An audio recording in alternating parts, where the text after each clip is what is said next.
الحمد لله رب العالمين والصلاة والسلام على سيد الأنبياء والمرسلين نبينا محمد وعلى آله وصحبه أجمعين۔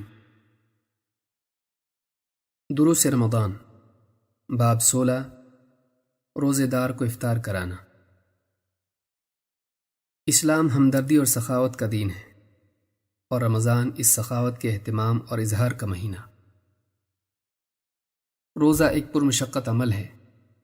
روزے کی تکلیف ایک روزے دار کو دوسروں کی تکلیف کا احساس دلاتی ہے۔ ایک روزہ دار جب خود بھوک پیاس سے گزرتا ہے تو اسے ان لوگوں کی تکلیف کا واقعی احساس ہوتا ہے جنہیں ٹھیک سے 2 وقت کا کھانا بھی میسر نہیں ہوتا۔ روزہ فقراء و مساکین سے ہمدردی پیدا کرتا ہے۔ رمضان المبارک کی نیکیوں میں سے ایک نہایت ہی اہم نیکی افطار الصائمین ہے۔ یہ کوئی معمولی نیکی نہیں۔ اس کی اہمیت و فضیلت کا اندازہ نبی کریم صلی اللہ علیہ وسلم کی ایک حدیث سے لگایا جا سکتا ہے۔ اللہ کے رسول صلی اللہ علیہ وسلم نے فرمایا، جو شخص کسی روزے دار کو افطار کرائے اسے اس روزے دار ہی کی طرح ثواب ملے گا، لیکن اس روزے دار کے ثواب میں سے کچھ کم نہیں کیا جائے گا۔ اس حدیث کو امام احمد، ترمذی، ابن ماجہ اور ابن حبان نے روایت کیا ہے۔ ایک شخص ایک دن میں ایک سے زیادہ روزے نہیں رکھ سکتا، لیکن وہ کئی روزے داروں کی افطار کے ذریعے ان کا اجر و ثواب حاصل کر سکتا ہے۔ پھر مزید یہ کہ یہ ثواب پیٹ بھر کر کھلانے پر بھی موقوف نہیں، بلکہ حدیث کے ظاہر سے تو یہی بات سامنے آتی ہے کہ ایک کھجور یا پانی کا ایک گھونٹ بھی ثواب کے حصول کا ذریعہ بن سکتا ہے۔ اللہ کی شان بھی عجیب ہے، وہ جس کو چاہے جتنا چاہے اجر عطا فرما دے، نہ اس کے پاس کچھ کمی ہے نہ اس سے کوئی پوچھنے والا ہے۔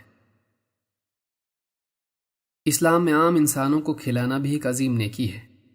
پھر اندازہ لگائیں کہ ایک روزے دار کو کھلانا جو دن بھر اللہ کی خاطر بھوکا رہا ہو کتنی بڑی نیکی ہوگی۔ عبداللہ ابن عمرو ابن عاص رضی اللہ تعالیٰ عنہ فرماتے ہیں کہ ایک شخص نے نبی صلی اللہ علیہ وسلم سے پوچھا، کون سا عمل سب سے اچھا ہے؟ آپ صلی اللہ علیہ وسلم نے فرمایا، سب سے اچھا عمل یہ ہے کہ تو لوگوں کو کھانا کھلائے اور ہر شخص کو سلام کرے، چاہے اسے پہچانتا ہو یا نہ ہو۔ اس حدیث کو امام بخاری اور مسلم نے روایت کیا ہے۔ ایک حدیث میں آپ صلی اللہ علیہ وسلم نے فرمایا، کھانا کھلاؤ اور سلام کو عام کرو، جنت کے وارث بن جاؤ گے۔ اس حدیث کو امام الطبرانی نے روایت کیا ہے۔ یہاں یہ بات بھی ملحوظ رہے کہ افطار چاہے مختصر ہی کیوں نہ ہو لیکن حلال ہونی چاہیے، ورنہ ثواب نہیں ملے گا، کیونکہ اللہ تعالی حرام مال سے صدقہ و خیرات قبول نہیں کرتا۔ آدمی کو چاہیے کہ وہ خود بھی حلال کھائے اور دوسروں کو بھی حلال کھلائے۔ حدیث میں یہ بھی بتایا گیا کہ روزے داروں کے ثواب سے کچھ کمی نہ کی جائے گی، یعنی ایسا نہیں ہوگا کہ دوسروں کے مال سے افطار کرنے کے سبب ان کا اجر اس افطار کرانے والے کو دے دیا جائے، بلکہ روزے داروں کو اپنے روزے کا پورا ثواب ملے گا۔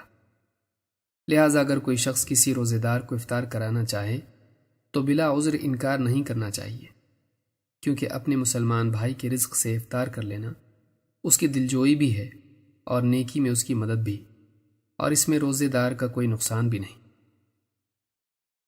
روزہ ایک مجاہدہ ہے، لیکن ایک ایسا شخص جو اس مجاہدے کی استطاعت نہ رکھتا ہو وہ دوسروں کو افطار کرا کے بغیر مجاہدے کے وہ سارا اجر حاصل کر سکتا ہے جو روزے پر دیا جاتا ہے۔ مثلاً بعض لوگ بیماری اور سخت بڑھاپے کے سبب روزہ نہیں رکھ پاتے، ایسے لوگ روزے داروں کو افطار کرا کے روزوں کا اجر حاصل کر سکتے ہیں۔ یہ اللہ تعالیٰ کا فضل ہے کہ اس نے ثواب کے اتنے سارے راستے رکھے ہیں کہ ایک شخص اگر کسی مجبوری کے سبب کوئی نیکی نہ بھی کر پائے تو اس نیکی میں تعاون کے ذریعے اس کا ثواب حاصل کر سکتا ہے۔ ہاں، شرط یہ ہے کہ وہ نیکی اجر و ثواب ہی کی نیت سے ہو، دکھاوے اور شہرت کے لیے نہ ہو، ورنہ بڑے سے بڑا عمل بھی اخلاص کے بغیر بے قیمت ہے۔ جب عمل میں اخلاص کی بجائے ریاکاری اور تعریف کی چاہت شامل ہو جائے تو وہ ثواب کی بجائے عذاب کا سبب بن جاتا ہے۔ لہٰذا روزہ افطار کرانے والوں کو چاہیے کہ حتی الامکان اخلاص کا اہتمام کریں اور اسے اپنی سیاست کو چمکانے یا لوگوں کے دلوں میں جگہ بنانے کا ذریعہ نہ بنائیں۔ اس سے بڑھ کر بدنصیبی کیا ہو سکتی ہے کہ ایک انسان اچھے کاموں سے لوگوں کے دلوں میں تو جگہ بنا لے، لیکن ریاکاری کے سبب وہ اللہ کے ہاں بے جگہ ہو کر رہ جائے۔